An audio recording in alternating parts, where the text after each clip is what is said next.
هو انا ممكن اصدق ان الزمالك يدغدغ في شيكابالا؟ انا مش مصدق. يعني اهلاويه او اسماعيلاويه او مصراويه او اتحادويه او اي جمهور يعني ينتقد شيكابالا في موقف، يعني وارد، ده منافس. لكن نادي الزمالك نفسه يتعرض فيه شيكابالا لكل الهجوم اللي شغال عليه ده بقالنا 48 ساعة؟ ده منطق؟ هل ده منطق؟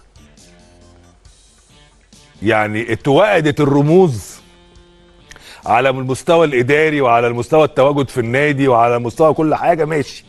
كابتن حسن شحاتة، كابتن فاروق جعفر، كابتن حمادة عبد اللطيف، كل الكباتن الكبار، مش عايز، كابتن ايمن يونس، كابتن حازم امام، كل الكباتن العظيمه دي ما بتروحش النادي ولا بتتواجد ولا بتظهر، وكل الناس ايه خلاص بعدت، ماشي. لكن حتى اللي بيلعبوا في الملعب، شيكابالا اكتر حد بيموت دلوقتي في الملعب عشان الزمالك، اكتر حد بيقاوم المشاكل اللي بتحصل، اكتر حد بيحاول يلم زمايله، اكتر حد بيحاول يدعم المدير الفني والجهاز الفني، اكتر حد بيحاول يساعد فرقته، اكتر بيلعب لغايه النهارده اساسي مع الفرقه بتاعته. ده المدير الفني بتاعه اوسوريو اللي تم التجاوز في حق شيكابالا في وجوده رافض المساس بشيكابالا. ايه ده؟ والزمالك بياكل ولاده ليه؟ ومش هقعد افكر واشطح بدماغي واتذاكى قوي واتنابه واقول اصل الزمالك عشان مشاكله فعايز يخلي الجمهور عينيه تروح لسكه تانية عشان ينسوا المشاكل الماديه والاداريه والفيفا والايقاف والقيد مش هفكر كده، يعني مش هتذاكى قوي كده. ليه؟ لان اصله كمان انت يعني ما ينفعش اقول ان الاهلي ممكن يهين عمرو السولية او يهين محمد الشناوي، لان دول نجوم كبار جدا جوه الفرقه. سيبك حتى من الاداء الفني، يعني شيكابالا عامل واحد من افضل مواسمه على فكره. بصوا واحد من اسوأ مواسم الزمالك لكنه واحد من افضل مواسم شيكابالا. شفت الزمالك ما عملش حاجه الموسم ده، لكن ده لو شيكابالا مش موجود كان بقت اسوأ واسوأ واسوأ على فكره يعني. وتخيلوا شيكابالا وعنده 37 سنه دلوقتي وهو كده، والراجل مش قادر يستغنى عنه ومش لاقي له بديل وبيلعب بال 90 دقيقه. انا مش ده اللي كريستيانو راح اداله الفانيلا لغايه عنده؟ مش لسه امبارح كان بيتقال ده كريستيانو رونالدو ساب الدنيا كلها وراح لشيكابالا عشان يديله الفانيلا بتاعته؟ مش شيكابالا اللي راح لكريستيانو؟ ماشي مفيش مشكله. النهارده يتهاجم شيكابالا وينتقد في قلب نادي الزمالك؟ لا، مش عشان شيكابالا خط احمر ولا عشان في لعيب فوق الاداره، لا، بس عشان خاطر هذا هجوم بلا داعي لا معنى له. على فكره هذا هجوم لا معنى له. الواد فضفض بكلمتين موسم كامل طلعان عينه، موسم كامل ما نطقش، واللعيبه عماله طبعا ايه تنقرص فيه هو، لان هو بيقول ايه يا فتوح ما تزعلش حقك عليا عندنا دي وانا هتصرف، وبعدين تخذله. فتوح يروح ينقرص من شيكابالا، يا زيزو ما تتضايقش ما خدتش فلوسك معلش حقك عليا انا، العب وسيبني انا هتصرف انا مع الاداره. ويحاول ويقاوم ويوعدوه ويخذلوه ويوعدوه ويخذلوه، فيبقى في وشه، فقاعد مستحمل مستحمل مستحمل مستحمل مستحمل، وفي الاخر كده هل يجوز شيكابالا كده يا جماعه؟ يعني ايه المطلوب؟ يمشي؟ نطرده بره النادي؟ عايز نقول للجمهور ايه يعني؟ شيكابالا مش زملكاوي؟ شيكابالا محرض على الزمالك؟ معقول؟ يعني شيكابالا فجأة بقى محرض على الزمالك؟ شيكابالا على فكرة عمل بيان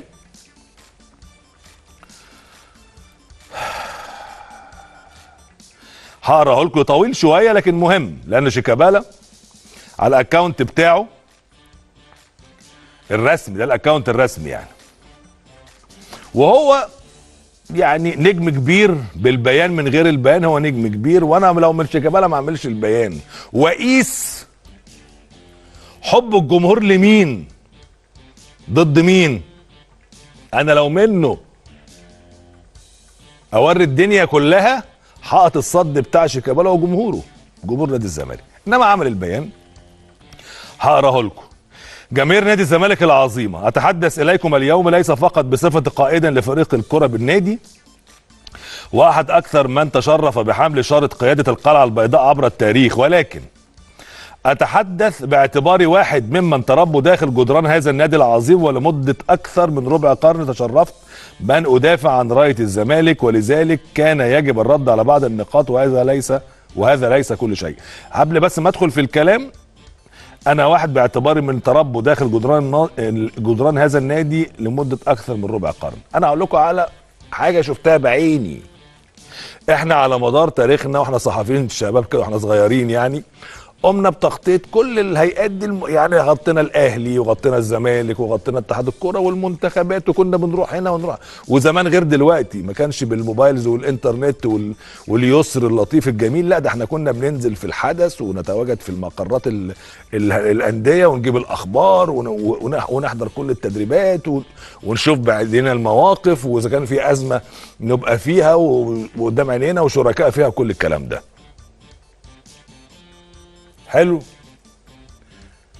فانا شفت بعيني دي في التسعينات واوائل الالفينات شيكابالا ونايم على سرير تحت مدرج الكوره، لما كان في مدرجات في النادي زمان قبل ما تتشال.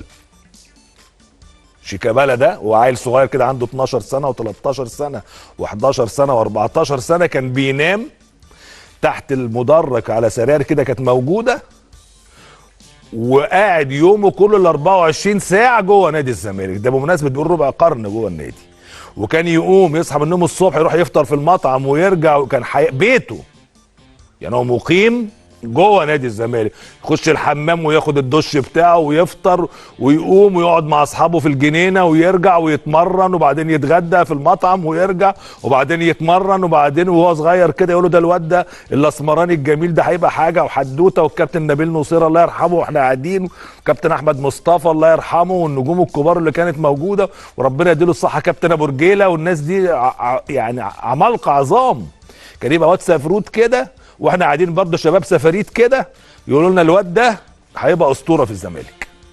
والله العظيم كان واد اسمراني رفيع كده يجري، عنده 13 14 سنه، فشارب زي ما بيقولوا كده من نيل الزمالك. شيكابالا شارب من نيل الزمالك، لكنه في مواقف بيندفع فيها يعني زي اي حد يعني. خلينا نشوف باقي البيان. بس انا حبيت اقول لكم فعلا يعني، لان انا شاهد على ان شيكابالا قضى عمره في نادي الزمالك ربع قرن. شيكابالا دلوقتي كله على بعضه عنده 37 سنه، يعني راح نادي الزمالك عنده 11 سنه مثلا يعني. ولذلك كان يجب الرد على بعض النقاط، وهذا ليس كل شيء. رئيس النادي السابق يسألني لماذا لم أتدخل معه في رفع الحجز عن الزمالك، وأنا هنا لن أذيع سرا، فأنا قبل أن أكون قائدا للنادي فأنا زملكاوي قلبا وقالبا. أتشرف بأنني على علاقة جيدة بكل مسؤول النادي السابقين والحاليين، وبالفعل تحدثت مع السادة الأطراف أصحاب الحجز على النادي، وتواصلت معهم لرفع الحجز وإنهاء الأزمة حفاظا على النادي واستقرار الفريق وباقي الألعاب الأخرى. والمفاجأة أن الرد جاء بأنه لا يوجد حجز على النادي، والزمالك غير محجوز عليه لصالح أي جهة طلب منا التواصل معها لحل الأزمة. يعني الزمالك مش محجوز، يعني تروح تواصل مع الاستاذ ممدوح عباس شيكابالا عشان يرفع الحجز، تواصل قال له انا ابني مش حاجز، انا رفعت الحجز اصلا. وبالنسبه لقضيه سبورتنج لشبونه، فالنادي اشتراني من صفوف سبورتنج لشبونه، نادي الزمالك اشتراه مقابل 650 ألف دولار، وبالفعل تم سداد مبلغ 140 ألف دولار، وتبقى 520 ألف فقط كان يجب تسديدهم. هو أنا كده ماشي بالترتيب صح؟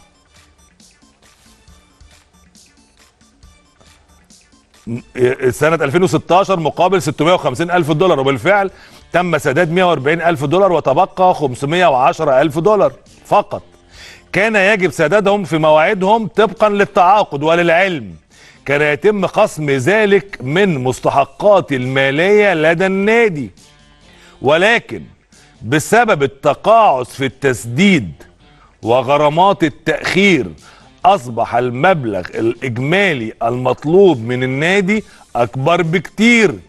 في ذلك الوقت إذا كان قد تم سداد المبلغ في موعده هو 510 ألف دولار، وبحساب سعر الدولار وقتها 7 جنيهات و83 قرش، أي كان يساوي 3 مليون و900 ألف جنيه، الآن أصبح المطلوب بعد التأخير والغرامات وزيادة سعر الدولار 46 مليون جنيه. وللعلم